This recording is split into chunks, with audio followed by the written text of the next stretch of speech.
Hello बच्चों, good morning. आप सभी बच्चों का मेरे YouTube channel Mukesh sir online classes में बहुत बहुत सुस्वागतम एंड वेलकम है।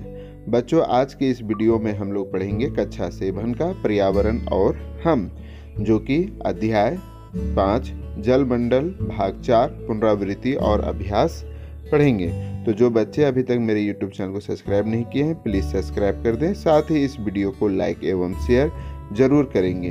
तो चलिए स्टार्ट करते हैं पुनरावृत्ति और अभ्यास। गुड मॉर्निंग बच्चों, कैसे हैं आप लोग? सभी अच्छे हैं। चलिए, आप सभी बच्चों का फिर से मुकेश सर ऑनलाइन क्लासेस में बहुत बहुत स्वागत है। बच्चों, आज हम लोग पढ़ेंगे वर्ग 7 का विषय पर्यावरण और हम, जो कि भूगोल सब्जेक्ट है। और आज हम लोग अध्याय 5 जल मंडल, जो कि जल मंडल का चैप्टर खत्म हो चुकी है। आज हम लोग पुनरावृत्ति और प्रश्नोत्तरी पढ़ेंगे, जो कि भाग 4 है। तो बच्चों, सबसे पहले हम लोग पुनरावृत्ति कर लें कि हम लोगों ने जल मंडल में क्या पढ़ा था। तो सबसे पहले हम लोगों ने जल मंडल में पढ़ा था, क्या पढ़ा था? जल चक्र।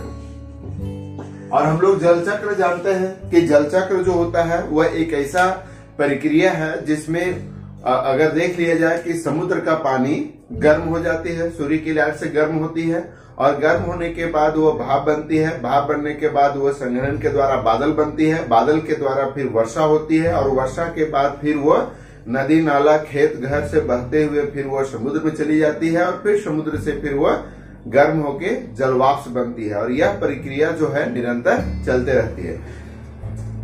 पानी का गर्म होना सिर्फ समुद्र में ही नहीं होगा, बल्कि नदी में हो गया, तालाब में हो गया, खेत में हो गया। आप यहाँ तक कि अगर कपड़ा जो सुखाते हैं उससे भी जो है पानी वाष्प बन के यह हमारे वायुमंडल से होते हुए संघनन के द्वारा यह बादलों में बादल बन जाता है, और बादल से फिर वर्षा होती है। उसके बाद हम लोग पृथ्वी पर जल का वितरण पढ़े थे। पृथ्वी पर जल का वितरण जो है, पृथ्वी पर जल का वितरण, तो हम लोगों ने पढ़ा था कि किस प्रकार से जो है महासागरों में 97.3% जो है वो जल है, बर्फ के रूप में 2% है, भूमिगत जल में 0.68% है, झीलों का अलवण जल जो है 0.009% है, स्थलीय समुद्र एवं नमकीन झीलों में 0.009% है, वायुमंडल में 0.0019% है, नदी में 0.001% है। तो इस तरह से हम लोगों ने पृथ्वी पर जल का वितरण को पढ़ा था। उसके बाद हम लोग महासागरीय जल की गतियों के बारे में, चूंकि महासागर जो है जिस तरह से नदियां बहती है, महासागरीय जल की गतियां जिस तरह से जमीन पर नदी बहता है, उसी तरह से महासागरों पर भी पानी बहती है। और हम लोगों ने महासागर जल की गतियों को 3 भाग में बांटा था, और वह क्या था? तो पहला था तरंग, दूसरा था ज्वार भाटा, और तीसरा था महासागरीय धाराएं।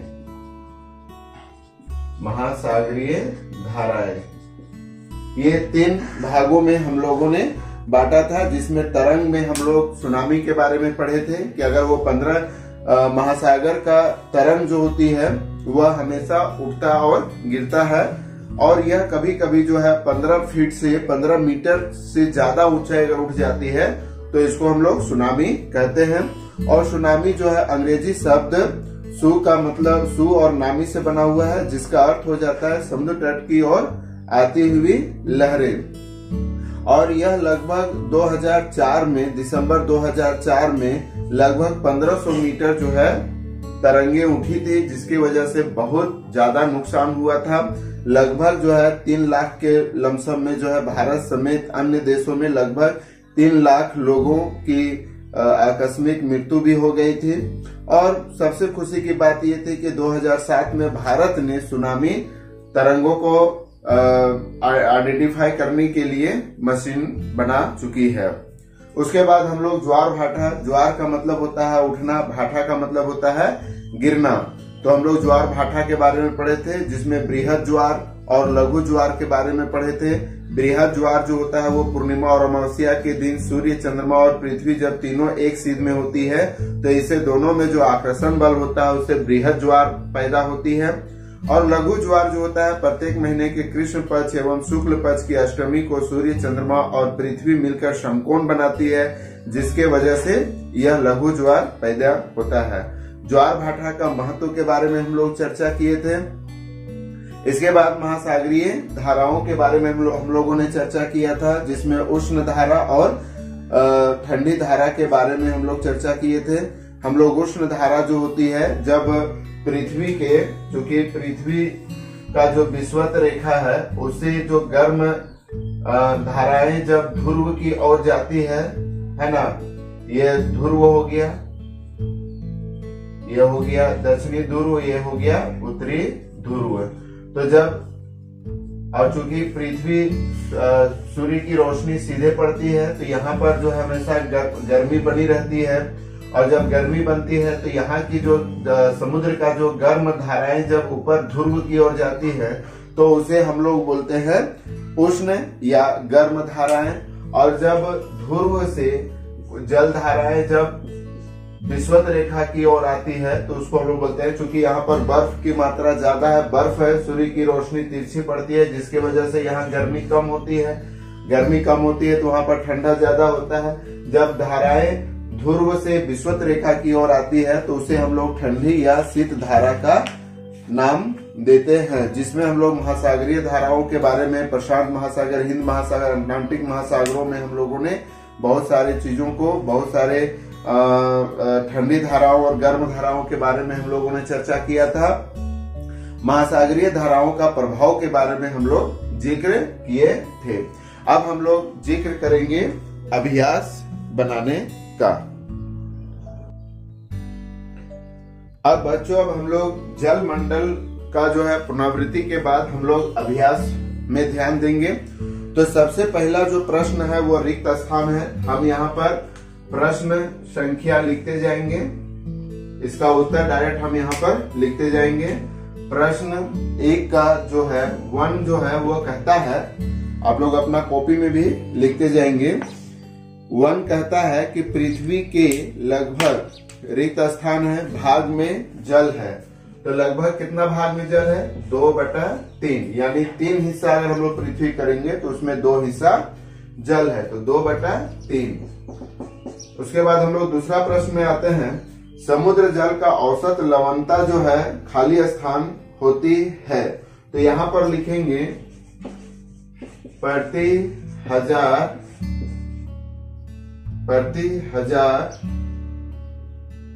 ग्राम ओब्लिक 35 ग्राम, इस तरह से लिखेंगे।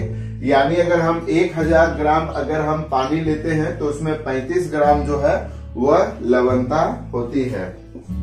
तीसरा है महासागरीय जल में मुख्यतः प्रकार की गतियां होती हैं। तो कितने प्रकार की गतियां होती हैं? 3 प्रकार की गतियां होती हैं। कौन कौन? तरंगीय गति, ज्वार भाटीय गति और महासागरीय धाराएं गति।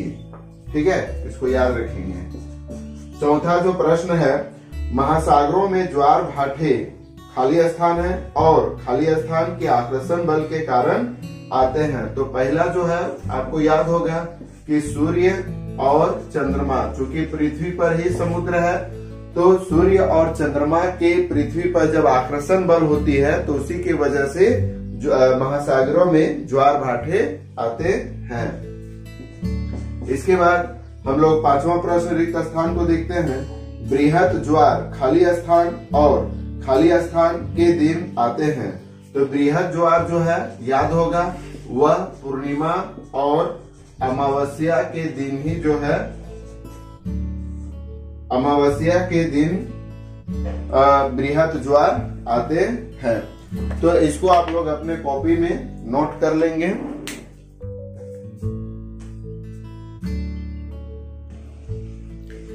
अब इसके बाद बच्चों हम लोग देखते हैं प्रश्न नंबर 2 में कहता है सही उत्तर लिखे, यानी सही उत्तर इसका क्या होगा वह लिखना है।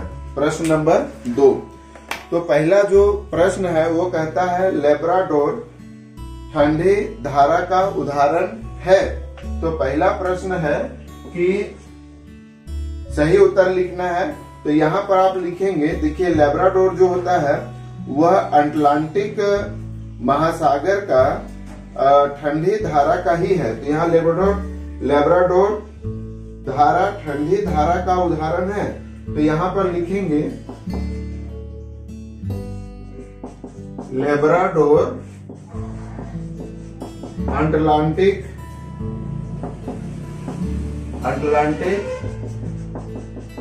महासागर की ठंडी जलधारा है। ठीक है बच्चों, ये लिखेंगे।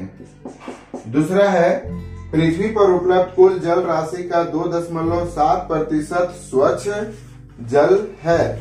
तो स्वच्छ जल जो है यहाँ पर आप देखेंगे 2 तो पृथ्वी पर उपलब्ध जल की कुल मात्रा का लगभग 2.7% स्वच्छ जल के रूप में है। तो लिखेंगे, सही उत्तर लिखिए, पृथ्वी पर उपलब्ध कुल जल मात्रा की मात्र 2.7% स्वच्छ जल है। तो इसका उत्तर लिखेंगे कि हाँ, पृथ्वी पर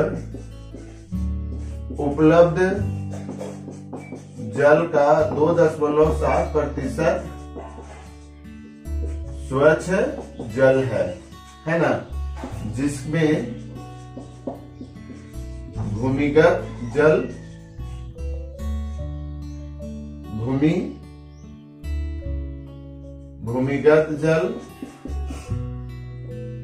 बर्फ,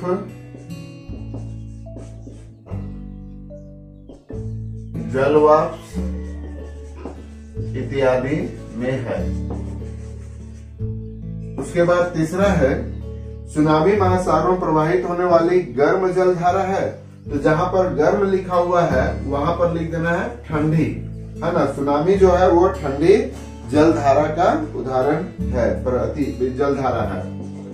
चौथा है महासागरीय जल की तट की ओर ऊपर उठना ज्वार कहलाता है। तो महासागरीय जल की तट की ओर ऊपर उठना ज्वार कहलाता है। यानी ऊपर उठना कहने का मतलब है कि आगे बढ़ना, ठीक है, आगे बढ़ना और ऊपर उठना ज्वार कहलाता है। उसके बाद है पांचवा, अल नीनो महासागर में स्थित एक पर्वत का नाम है। तो पर्वत के जगह पर लिख देना है धारा, ठीक है, पर्वत के जगह पर क्या लिख देना है, धारा। अल नीनो महासागर में स्थित एक धारा का नाम है। तो इस तरह से हम इसका सही उत्तर लिखेंगे। इसको अपने कॉपी में नोट कर लेंगे। अब बच्चों, अब हम लोग प्रश्न 3 जो है इसको हम लोग देखेंगे। प्रश्न 3 जो होता है उत्तर एक वाक्य में देना है। प्रश्न 3 का पहला देखते हैं कि निम्नलिखित प्रश्नों का उत्तर एक वाक्य में देना है, एक वाक्य में देना है। तो पहला प्रश्न क्या है, जल चक्र क्या है। तो आप यहाँ पर देखेंगे जल चक्र क्या है, तो इसको लिखेंगे पृथ्वी पर, एक वाक्य में देना है, इसीलिए पृथ्वी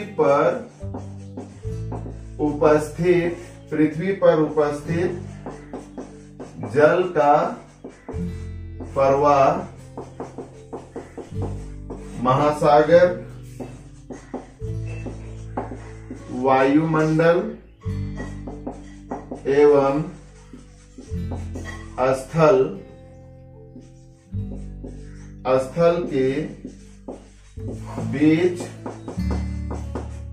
लगातार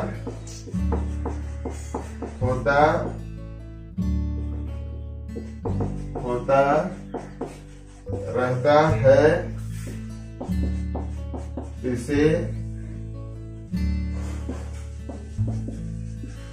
जल चक्र कहते हैं। यानी एक वाक्य में उत्तर देना है, पृथ्वी पर उपस्थित जल का प्रवाह महासागर, वायुमंडल एवं स्थल के बीच लगातार होता रहता है और इसी को हम लोग जल चक्र कहते हैं। दूसरा है बच्चों कि लवणता से आप क्या समझते हैं। तो आप पेज नंबर 44 निकालेंगे, उसमें है कि लवणता का मतलब क्या होता है, लवणता किसको बोलते हैं। तो इसका उत्तर लिखेंगे प्रति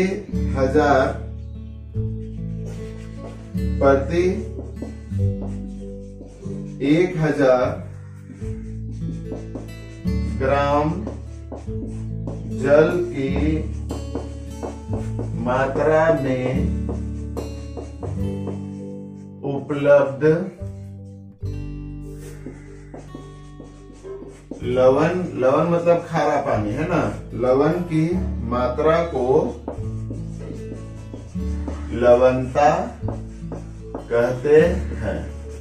ठीक है बच्चों, ये लिखेंगे प्रति 1000 ग्राम में, प्रति 1000 ग्राम जल की मात्रा, प्रति 1000 मतलब समुद्र का जल, ठीक है, महासागरीय जल, प्रति 1000 ग्राम जल की मात्रा में उपलब्ध लवण की जो मात्रा है वह लवणता कहलाती है। तीसरा है महासागरीय जल की विभिन्न गतियों के नाम लिखिए। तो इसमें चूंकि एक वाक्य में लिखना है तो सबसे पहले लिखिएगा 3 गतियां हैं, तरंग गति, दूसरा हो गया ज्वार भाटीय गति, और तीसरा हो गया महासागरीय धाराएं। ठीक है, ये 3 आपका गति हो जाएगा। उसके बाद है चौथा प्रश्न है बच्चों, पृथ्वी से चंद्रमा की अधिकतम और न्यूनतम दूरी कितनी है। तो यहाँ पर लिखेंगे अधिकतम दूरी जो है वह है 4,07,000 किलोमीटर, और न्यूनतम दूरी जो है 3,56,000 किलोमीटर। ठीक है, सिर्फ दूरी यहाँ पर कहता है, अधिकतम और न्यूनतम दूरी जो है, अधिकतम दूरी जो है 4,07,000 किलोमीटर है चंद्रमा से पृथ्वी की दूरी या पृथ्वी से चंद्रमा की दूरी, और न्यूनतम दूरी जो है 3,56,000 किलोमीटर है। अब पांचवा है बच्चों, भारत का कौन सा बंदरगाह उच्च ज्वार पर आश्रित है। तो लिखेंगे भारत का कोलकाता का बंदरगाह, कोलकाता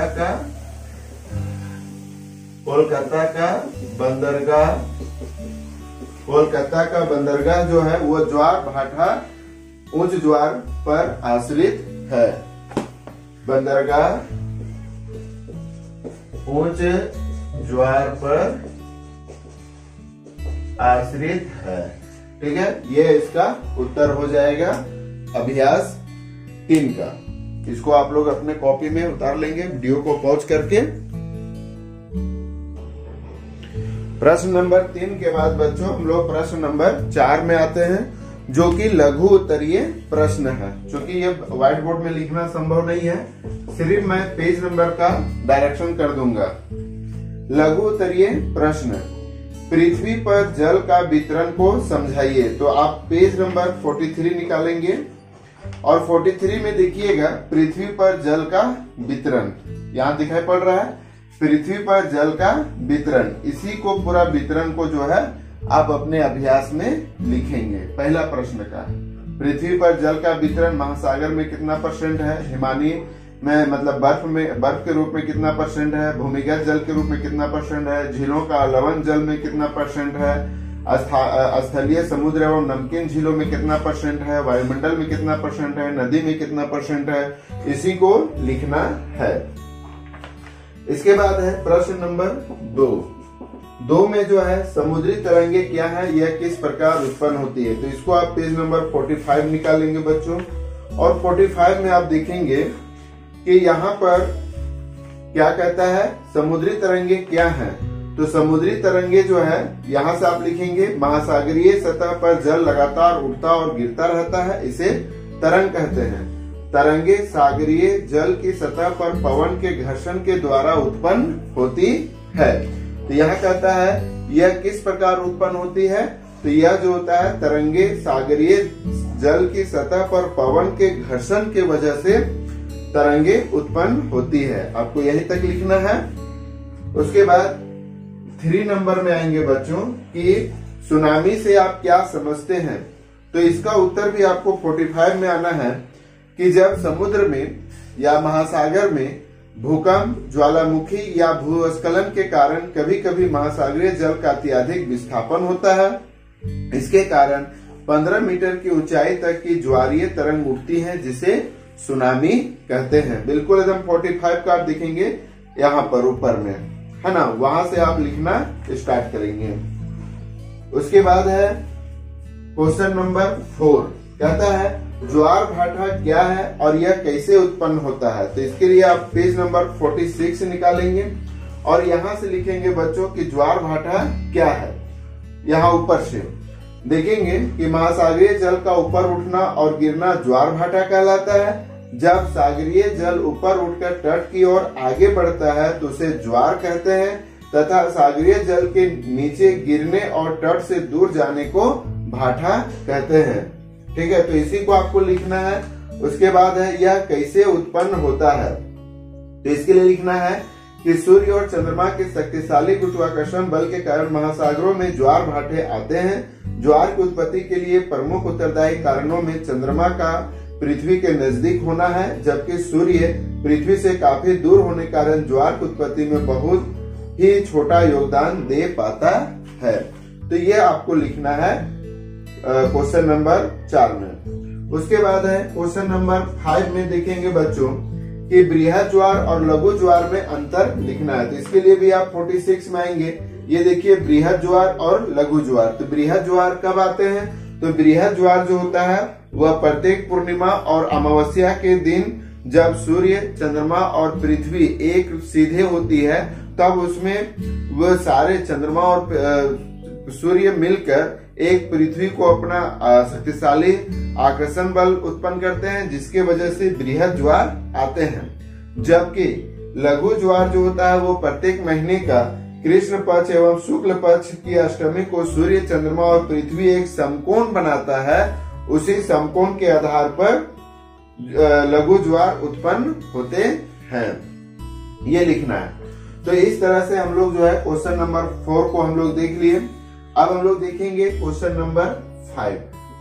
तो क्वेश्चन नंबर 5 में बच्चों हम लोग यहाँ पर देखते हैं कि अंतर बताइए, यानी दोनों में क्या अंतर है, उस अंतर को बताना है।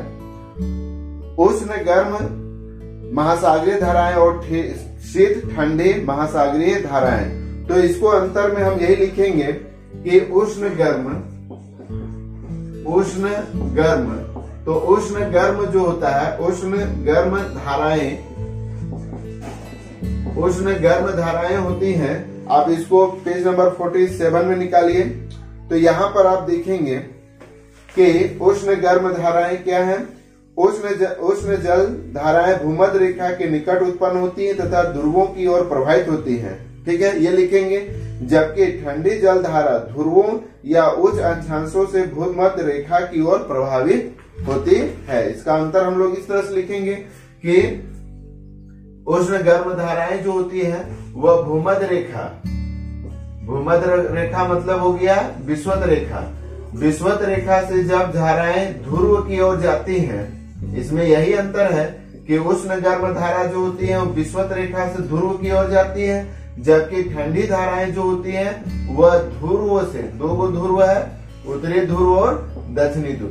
तो जब दोनों ध्रुवों से धाराएं जब विषुवत रेखा की ओर आती हैं तो उसे हम लोग शीत ठंडी महासागरीय धाराएं कहते हैं। ठीक है। उसके बाद है क्वेश्चन नंबर 2, बृहद ज्वार और लघु ज्वार, जो कि अभी हम लोगों ने पढ़ा था कि बृहद ज्वार जो होता है वह पूर्णिमा और अमावस्या के दिन जब सूर्य, पृथ्वी और चंद्रमा जब तीनों एक सीध में होती है तो सूर्य और चंद्रमा पृथ्वी पर एक शक्तिशाली आकर्षण बल उत्पन्न होती है, जिसके वजह से बृहद ज्वार पैदा होती है। और लघु ज्वार जो होती है प्रत्येक महीना के कृष्ण पक्ष और शुक्ल पक्ष की अष्टमी में चंद्रमा, सूर्य और पृथ्वी एक समकोण पर जो है रहती है, जिसके वजह से यह बल विपरीत दिशा पर कार्य करता है, जिसके वजह से लघु ज्वार उत्पन्न होता है। तो इस तरह से आपको इसका अंतर लिखना है। अब हम लोग बच्चों देखते हैं कारण क्वेश्चन नंबर अभ्यास 6 देखेंगे। अभ्यास 6 में है कि कारण आपको बताना है, क्या कारण होती है। ठीक है, कारण आपको बताना है। तो प्रश्न 1 में हम लोग देखते हैं, प्रश्न 1 जो कहता है वह है किनारों पर समुद्री तरंगों का प्रभाव अधिक होता है। तो इसका कारण यह है क्योंकि जब तरंगे समुद्र के मध्य में उत्पन्न होती है, महासागर के उत्पन्न होती है, तो उसके साथ जो है और सारे तरंगे जुड़ जाती है। किनारों पर समुद्री तरंगों का प्रभाव अधिक होता है क्योंकि जब ये तरंगे जो होती हैं समुद्र के बीच से पैदा होती हैं, ये वायुमंडलीय घर्षण की वजह से, और ये घर्षण होके एक छोटा सा तरंग पैदा होती है और यह तरंग जो होता है धीरे धीरे बड़ा रूप ले लेता है, जिसकी वजह से किनारे पर जो होती है उसका तरंगों का प्रभाव जो होता है वो बहुत अधिक होता है। तो इस तरह से लिखेंगे, पहला हो गया। उसके बाद दूसरा है बच्चों कि अनेक देशों में पानी की समस्या है। सही बात है कि महासागरों यानी हमारी पृथ्वी पर 2/3 हिस्सा यानी 3 हिस्सा का 2 हिस्सा जो है वो जल है, जो कि 97% खारा पानी है। और यह खारा पानी को हम किसी भी एंगल से ना हम उसको पी सकते हैं, ना हम कृषि लायक यूज कर सकते हैं। अभी बहुत सारा रिसर्च चल रहा है कि समुद्र के पानी से भी जो है वह हम सिंचाई का कार्य कर सकते हैं। ये अभी प्रयोग हो रहा है।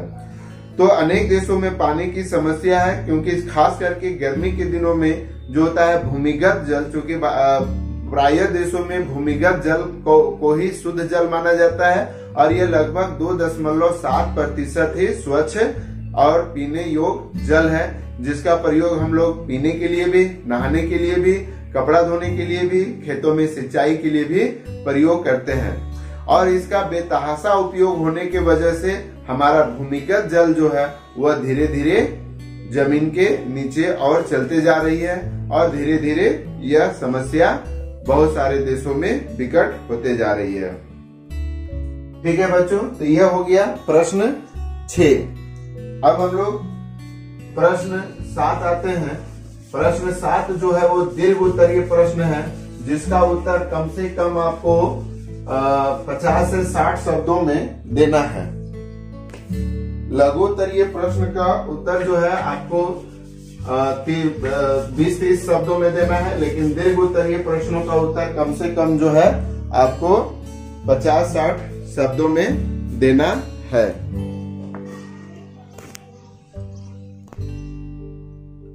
तो इसके लिए हम लोग देखते हैं बच्चों क्वेश्चन नंबर 7 जल चक्र का। देखिए क्वेश्चन नंबर 7 का पहला, जल चक्र का एक स्वच्छ चित्र द्वारा समझाइए। समझाना भी है, तो इसके लिए आप पेज नंबर जो है 42 में आ जाइए और यहाँ पर आने के बाद एक स्वच्छ जल बनाएंगे जिसमें समुद्र बनाएंगे, है ना, समुद्र बनाएंगे और ये इसका नाम लिखेंगे। चूंकि स्वच्छ जल बनाना है, समुद्र है, यहाँ से जो है ये वाष्प बन रहा है, ठीक है, यानी वाष्पीकरण हो रहा है और वाष्पीकरण होने के बाद यह जो होता है संघनन हो जाता है। संघनन बन के ये क्या बन जाता है, बादल बन जाता है और बादल बनने के बाद जो है जब बादल का घनत्व ज्यादा बढ़ जाता है तो वर्षण होता है और वर्षण होने के बाद जब ये वर्षण होती है तो यह वर्षण होने के बाद यह स्थलों से होते हुए, वर्षा तो कहीं भी होती है और यहाँ से बहते बहते फिर यह समुद्र में आ जाती है। तो इस तरह से इसका चित्र बनाएंगे, लेकिन आपको समझाना भी है। इसका मतलब ये हो गया कि आपको जल चक्र यहाँ से लेकर आपको यहाँ तक यानी पृथ्वी पर उपस्थित जल का प्रवाह महासागर, वायुमंडल एवं स्थल के बीच लगातार होता रहता है, जिसे जल चक्र कहते हैं। पृथ्वी पर जो जल आज से हजारों वर्ष पूर्व उपस्थित था वही जल आज भी है, सिर्फ इसका चक्रण होता रहता है। सूर्य की गर्मी के कारण जल राशि जलवाष्प में परिवर्तित होकर वायुमंडल में चला जाता है, वहां यह जलवाष्प ठंडा होकर संघनित होता है एवं बादलों का रूप ले लेता है। पुनः वर्षा, ओला, हिमपात, ओस के रूप में वापस धरातल पर लौटता है। तो यहाँ तक जो है आपको लिखनी है। पेज नंबर 42 से। उसके बाद है तीसरा जो है महासागरीय धाराओं को प्रभावों को समझाइए। प्रश्न नंबर 2 जो है महासागरीय धाराओं के प्रभावों को समझाना है। तो इसके लिए आप 48 आ जाइए। यहाँ देखिए महासागरीय धाराओं का प्रभाव। तो यह प्रभाव जो है आपको 4 प्रभाव है, इन चारों प्रभावों को लिखना और याद करना है। इसके बाद जो है प्रश्न जो है दीर्घ उत्तरीय प्रश्न का तीसरा जो देखते हैं, पृथ्वी पर 2/3 भाग में जल है, फिर भी प्रत्येक ग्रीष्म ऋतु में पानी की समस्या क्यों होती है? तो इसका उत्तर अभी हम बता ही दिए थे, क्योंकि इसी भूमिगत जल का ही प्रयोग जो है, चूंकि बाकी जो 2.7% है वो भूमिगत जल है और बाकी 97% समुद्र में है, जिसका प्रयोग हम लोग अन्य कार्यों में नहीं कर सकते हैं। तो होता क्या है कि जो 0.7% जो पानी हमारे पास उपलब्ध है, उस पानी का प्रयोग हम लोग मनुष्य प्रायः नहाने में, खाना पकाने में, कपड़ा साफ करने में, जानवरों को नहलाने में, सिंचाई करने में, औद्योगिक कार्यों में, ये सारे जगहों पर करते हैं, जिसके वजह से पानी की समस्या जो होती है वो बहुत विकट हो जाती है। अब क्या होता है, बोरिंग के माध्यम से जो बोरवेल होता है, डीप बोरवेल होता है, उससे भी हम लोग जो है पानी का बेतहाशा उपयोग कर रहे हैं, जिसके वजह से भी पानी कम हो रही है। वर्षा जल जो होता है वो हमारा एकमात्र विकल्प होता है पानी को संग्रहण करने का, लेकिन हम लोग क्या है कि पानी का संग्रहण ना करके वर्षा का पानी जब होती है तो वो बहने के लिए हम लोग छोड़ देते हैं। बरसात में चारों तरफ पानी होता है, अगर उसको हम लोग जमा करके रखेंगे तो उस पानी का यूज हम लोग गर्मी के दिनों में कर सकते हैं। सरकार बहुत तरह के कार्य करती है, लेकिन वो कहीं ना कहीं विफल हो जाती है। तो इसीलिए हमें ठोस ऐसे कदम उठाने चाहिए जो गर्मी के दिन में भी वर्षा पानी हम लोग यूज कर सकते हैं। तो यह हो गया 7 दीर्घोत्तरीय प्रश्न तक। आशा करते होंगे बच्चों कि आज आप लोग का अभ्यास और पुनरावृत्ति करने में बहुत मजा आया होगा और आपके जो और मन में जो प्रश्न है उसका भी आपको उत्तर मिल गया होगा। तो हम लोग फिर मिलते हैं नए वीडियो के साथ और नया चैप्टर। तब तक के लिए आप सभी बच्चों को बहुत बहुत धन्यवाद।